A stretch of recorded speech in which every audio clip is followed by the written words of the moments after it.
counting on a third straight bowl invitation. But quarterback Bill Musgrave, the man who had the lead role in Oregon's successes over the last 4 years, is gone. And now the focus is on this man, tailback Sean Burwell, who as a freshman ranked 5th in this running back-rich conference.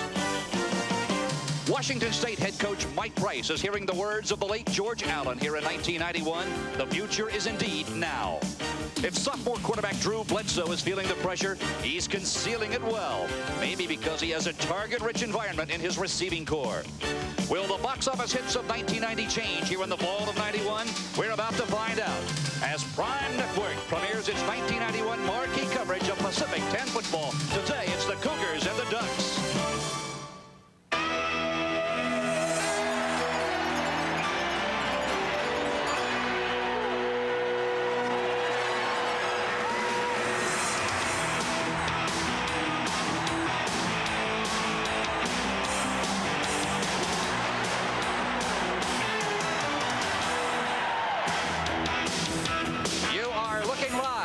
Autzen Stadium in Eugene, Oregon, where today Prime Network presents the Pac-10 Game of the Week.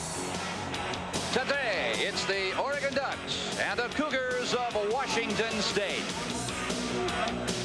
Hi, everybody. I'm Phil Stone. So excited to be back with you for another year of Pac-10 football here on Prime Network. Normally, when you mention Pac-10 Conference, the result is a shrug of the shoulders and a simple reply, Washington, Southern Cal, or UCLA.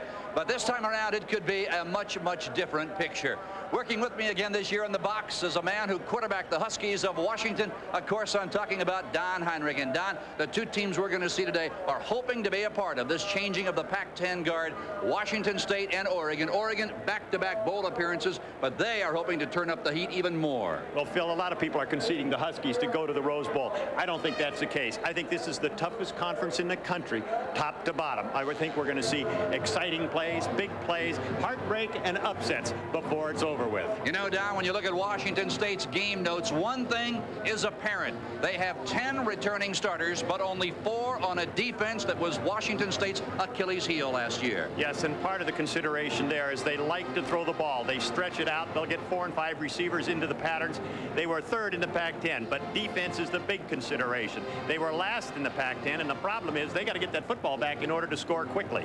When you look at Oregon's game notes, they have back-to-back 8 and 4 seasons, Don, but this year the Ducks have to totally rebuild that offense. Well, they do, but they got a great place to start with a tailback that gained almost 1,000 yards, and they have, without question, one of the stoutest defenses in the conference, as evidenced by the fact that they finished 2nd in the Pac-10. They gave up just an average of 17 points a game. You know, Don, for Oregon, a sense of deja vu. It was just 4 years ago when head coach Rich Brooks was wondering, who's going to quarterback my Ducks now that Chris Miller is gone? They found a pretty fair redshirt freshman by the name of Musgrave.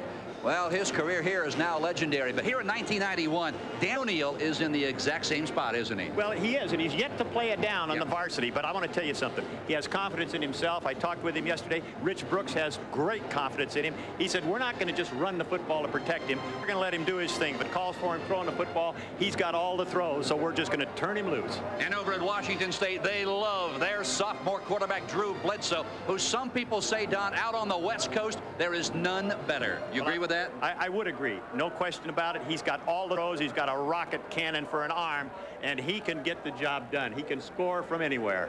Well, the newest member of our broadcast team here on our Pac-10 Game of the Week is certainly no stranger to the sidelines. After an illustrious career at Stanford, Gene Washington spent 11 glorious years in the NFL. Gene, from the playing field, your thoughts on this 91 college season? Thank you very much, Phil. It's nice to be with both you and Don. In today's game, we have 2 players that remind us why this sport is called football. 2 of the greatest kickers in the country. From Washington State, Jason Hansen, career mark 72% accuracy, an incredible 14 field goals from beyond 50 yards, but it doesn't end there. Last year, he was ranked number 3 in the country in punting, averaging just over 45 yards a kick. Not to be outdone from Oregon, Greg McCallum, get this, 78% career mark, and from inside 40 yards, only 1 miss in his career. But for both kickers, things get a little tougher this year. The goalposts have been narrowed from 23 feet 4 inches to NFL specifications 18 feet 6 inches, almost 5 feet. That makes it a lot tougher for these kickers.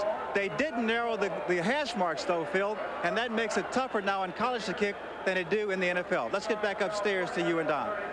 All right, Gene, the Ducks have won 9 straight here on the friendly confines of Autzen Stadium, while for the Cougars of Washington State, they have not lost an opening game since 1985. Back